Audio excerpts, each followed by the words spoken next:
사람들은 언제 기쁨이 넘칠까요?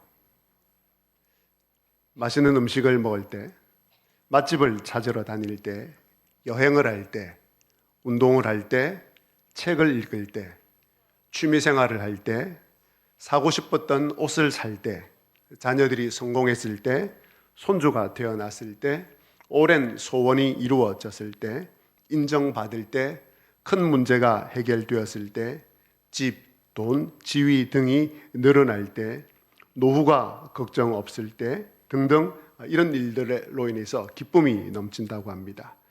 여러분들은 어떤 일로 인해서 기쁨이 넘칩니까? 어떤 일을 할 때 기쁨이 넘칩니까?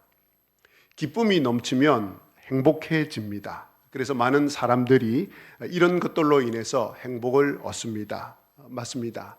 하나님께서 저와 여러분들에게 이 땅에서 누리라고 주신 이 모든 것들을 통해서 기쁨과 행복을 얻으시기를 바랍니다. 자, 그런데 여기서 두 가지 생각을 해보겠습니다. 하나는 만약 여러분이 병원에 누워 아무것도 먹지 못하고 아무것도 하지 못한다면 어떻겠습니까? 앞에서 언급한 그 모든 기쁨은 단번에 사라질 것입니다. 그러면 행복도 사라질 것입니다. 행복이 사라지면 우울해지고 삶의 의욕도 잃게 됩니다. 그러면 이런 결론에 이르게 됩니다. 앞에서 말한 이 모든 것은 일시적으로 기쁨과 행복을 주지만 진정한 기쁨과 행복의 이유는 되지 못하는구나.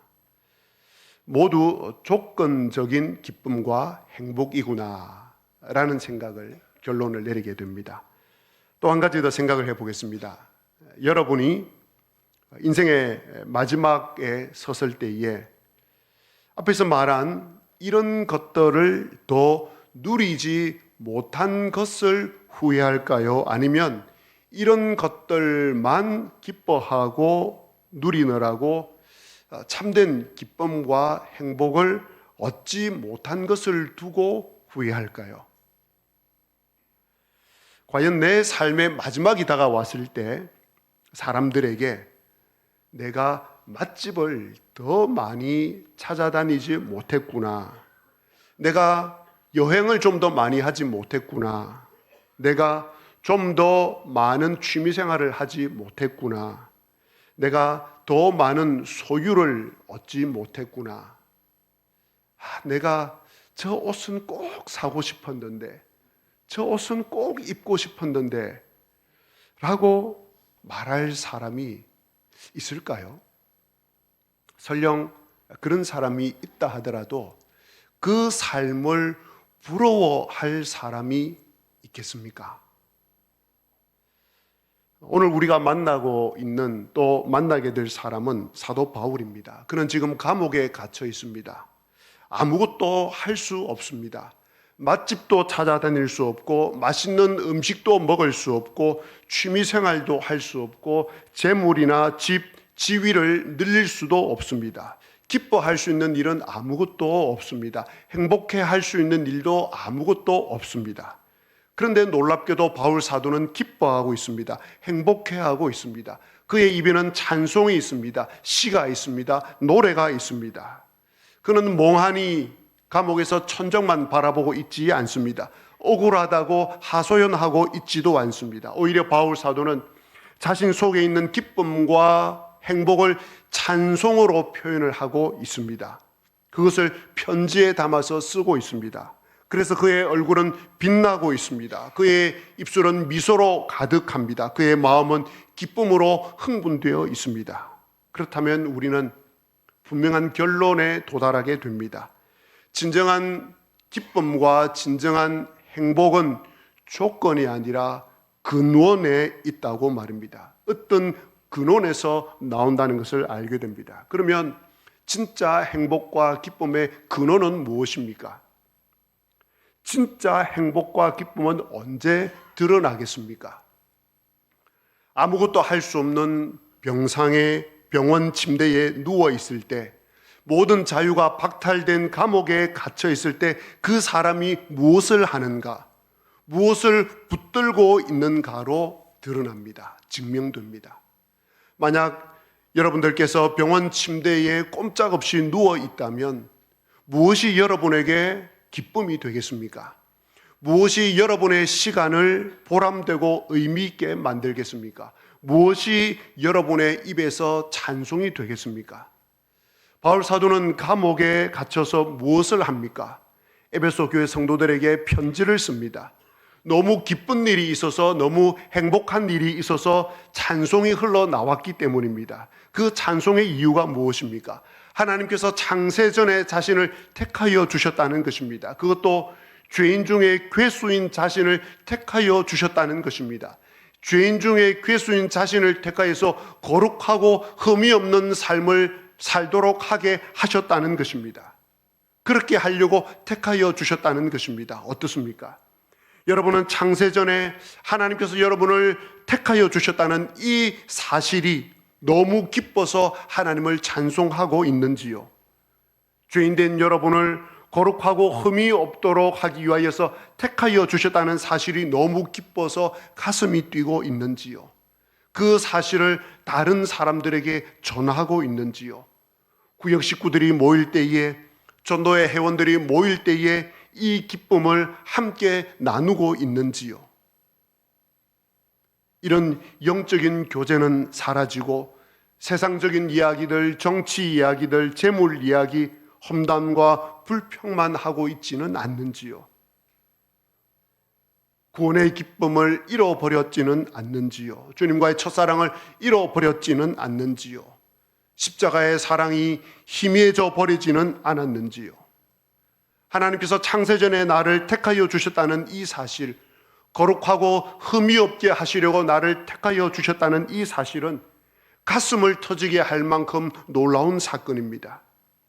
그렇게 해주신 하나님을 찬송하고 싶게 만드는 사건입니다.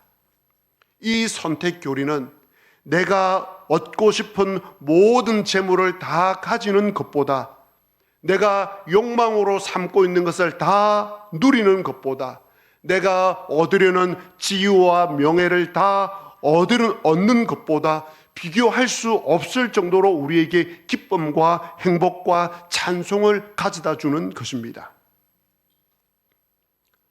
저는 목회를 하면서 이렇게 고백하는 분들을 만났습니다. 하나님께서 내가 이루고 싶은 재물과 지위와 욕망을 하나도 허락해 주지 않았습니다. 그래서 저는 하는 일마다 다 실패했습니다. 그리고 얻은 것이 구원이요, 영생이요, 복음이요, 하나님이요, 예수님이요, 성령님입니다. 만약 내가 세상적으로 성공했다면, 만약 나의 욕망이 다 이루어졌다면 나는 구원을 얻지 못했을 것입니다. 그러나 나는 아무것도 얻지 못했어도 그로 인해 하나님을 만나게 되었고 구원과 영생을 얻게 되었으니 나는 모든 것을 얻게 된 것입니다. 라고 고백하는 분들을 많이 만날 수 있었습니다. 어떻습니까? 여러분들께서는 여러분들이 원하는 모든 것을 얻지 못했어도 하나님을 얻은 것만으로 만족하십니까? 모든 지위와 재물과 명예와 욕망을 예수 그리스도와 바꾸지 않을 자신이 있습니까?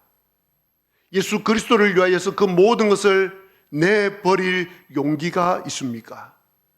영원한 것을 얻기 위해서 영원하지 않은 것들을 버릴 용기가 있습니까? 바울 사도가 바로 그와 같은 사람이었습니다. 바울 사도는 빌립보서 3장 8절에 이렇게 말하고 있습니다. 내가 그를 위하여 모든 것을 잃어버리고 배설물로 여김은 그리스도를 얻고. 이런 바울 사도였기에 에베소 교회에 편지를 쓰면서 이렇게 외치고 있습니다. 찬송하리로다. 찬송하리로다. 하나님께서 나를 택하사 거룩하고 흠이 없게 하셨습니다. 창세전에 나를 택하사 거룩하고 흠이 없는 사람으로 나를 만들려고 하셨습니다. 택하여 주셨습니다. 라고 고백을 하고 찬송을 하고 있습니다. 그러나 바울 사도의 이 찬송 소리는 여기서 멈추지 않습니다. 아니, 그는 멈출 수가 없었습니다. 왜냐하면 하나님을 더 찬송하고 싶었기 때문입니다. 하나님께서 주신 두 번째 신령한 복이 계속 생각이 났기 때문입니다. 그것이 무엇입니까? 5절 오늘 읽은 말씀입니다. 그 기쁘신 뜻대로 우리를 예정하사 예수 그리스도로 말미암아 자기의 아들들이 되게 하셨으니, 바울 사도가 에베소 교회 성도들에게 들려주고 싶은 신령한 복 두 번째는 그 기쁘신 뜻대로 우리를 예정하사 예수 그리스도로 말미암아 자기의 아들들이 되게 하셨다는 것입니다. 오늘 하나님께서는 말씀을 통해서 여러분들에게 두 번째 신령한 복을 말씀해 주고 있습니다. 그것은 저와 여러분들을 하나님의 아들들이 되게 하기 위하여서 예정하셨다는 것입니다. 바울 사도는 이 진리를 드러내기 위해서 아주 신중하게 한 단어 한 단어를 선택하고 있습니다. 하나씩 살펴보겠습니다. 예정하다라는 뜻은 미리 결정하다라는 뜻입니다. 지난주에 창세전에 하나님께서 우리를 택하셨다라고 했습니다. 그런데 오늘은 우리를 예정하사라고 말합니다. 바울 사도는 동일한 의미를 비슷한 단어로 사용을 하는 것이 아닙니다. 예정한다는 것은 미리 결정한다는 것입니다. 그리고 택했다는 것은, 택한다는 것은 미리 결정한 것을 실행한다는 것입니다. 하나님께서는 타락한 아담의 후손들, 즉 하나님과 완전히 분리되었고 하나님의 진노 아래 있고 영원한 형벌을 받을 수밖에 없는 사람들 중에서 하나님의 아들들이 되게 하시려고 창세전에 미리 계획하시고 창세전에 미리 결정을 하신 것입니다. 그러니까 타락한 사람들 가운데 어떤 사람들이 하나님의 아들들이 된 것은, 하나님의 자녀가 된 것은 창세전에 이루어진 하나님의 결정임을 잊어서는 안 되겠습니다. 자, 그런데 그냥 예정하신 것이 아니라 그 기쁘신 뜻대로 예정을 하셨다고 합니다. 여러분들, 얼마나 찬송이 나오는 말씀입니까?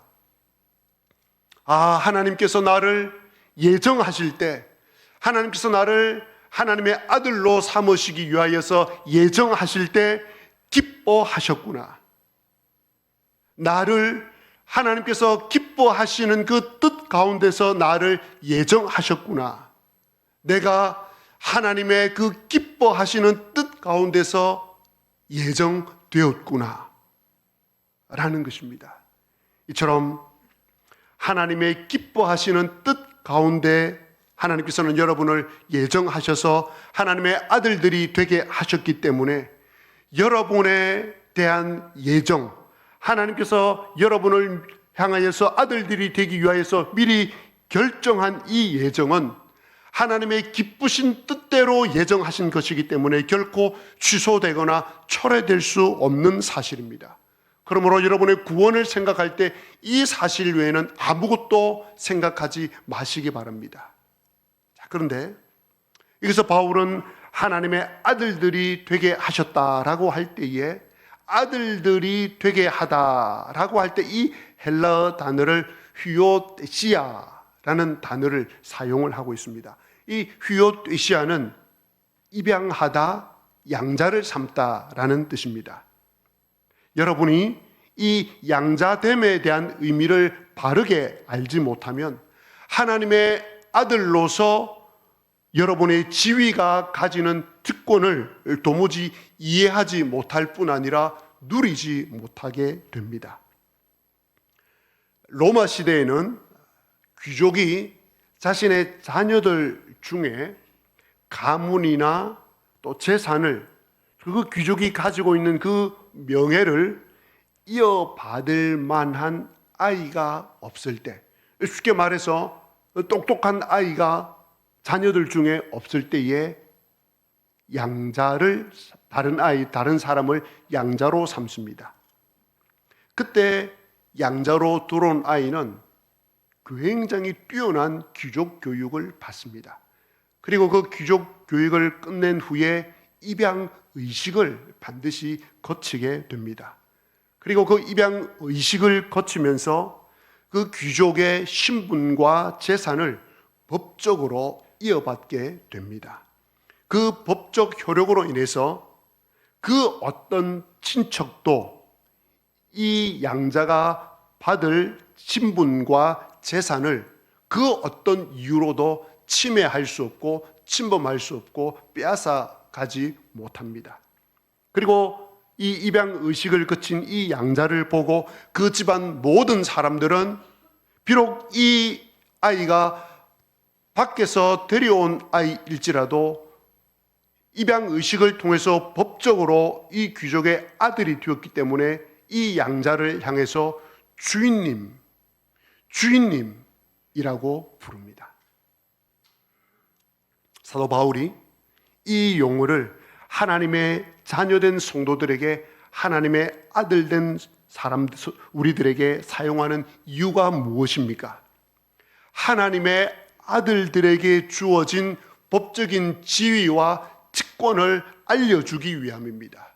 보여주기 위함입니다. 하나님의 자녀된 신분으로서 주어지는 특권이 어떠함을 깨달으라는 것입니다. 구원받은 성도들은 하나님과 법적으로 아들의 관계가 되었기 때문에 세상 사람들 앞에서, 하나님 앞에서 당당하게 하나님의 아들이라고 이야기할 수 있는 것입니다. 아니, 이야기할 수 있는 수준이 아니라 주장할 수 있는 것입니다. 하나님 아버지께서 갖고 계시는 모든 것들을 상속받을 수 있는 아들이라고 당당하게 주장할 수 있는 것입니다. 그런 지위와 그런 신분을 갖게 된 것입니다. 법적으로 여러분들은 하나님의 아들들이 되었기 때문입니다. 그러므로 하나님의 아들들이 된 사람은 이 땅에서도 이런 지위와 특권을 누릴 수 있고 누리게 됩니다. 그리고 훗날 하늘나라에 가서 그리스도와 함께 모든 영광을 받아 누리게 됩니다.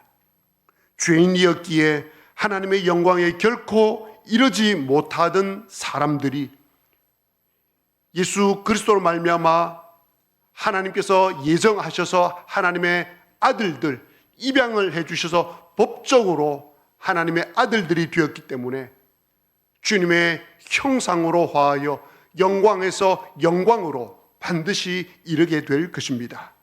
그러하니 이 세상을 살아가시면서 예수님을 믿는다는 것 때문에, 하나님을 믿는다는 것 때문에 손해를 보고 멸시를 받아도 내가 누구라는 것을 당당하게 내세우시기 바랍니다. 내가 누구라는 것을 가지고 이 세상을 향하여서 담대하게 살아가시기를 바랍니다. 여러분이 갖고 계신 법적인 권리와 지위, 그것이 무엇임을 분명히 선포하시기를 바랍니다. 여러분은 하나님께서 예정하셔서 하나님의 아들로 입양되신 분들입니다. 그러면 어떻게 하면 하나님의 아들로 입양될 수 있습니까? 하나님께서 가지고 계신 그 아버지의 지위와 아버지 되신 그 하나님의 모든 것을 상속받을 수 있는 그 양자가 어떻게 하면 될 수 있겠습니까? 바울 사도는 1장 4절 지난주 말씀에서 창세 전에 성도를 택할 때에 누구 안에서 택했다고 했습니까? 그리스도 안이라고 했습니다. 그런데 오늘 말씀을 보시면 또 그와 비슷한 표현을 사용을 하고 있습니다. 5절을 다시 한번 읽어보겠습니다. 그 기쁘신 뜻대로 우리를 예정하사 예수 그리스도로 말미암아 자기의 아들들이 되게 하셨으니, 하나님께서 당신의 그 기뻐하신 뜻대로 우리를 예정하사 예수 그리스도로 말미암아 자기의 아들들이 되게 하셨습니다. 예수 그리스도로 말미암아 저와 여러분들을 하나님의 아들로, 법적인 아들로 입양시키신 것입니다. 그러면 바울 사도가 이 예수 그리스도로 말미암아, 예수 그리스도 안에서라는 말을 왜 계속 사용을 하겠습니까? 왜 강조를 하고 있겠습니까? 하나는 당시 이방인들은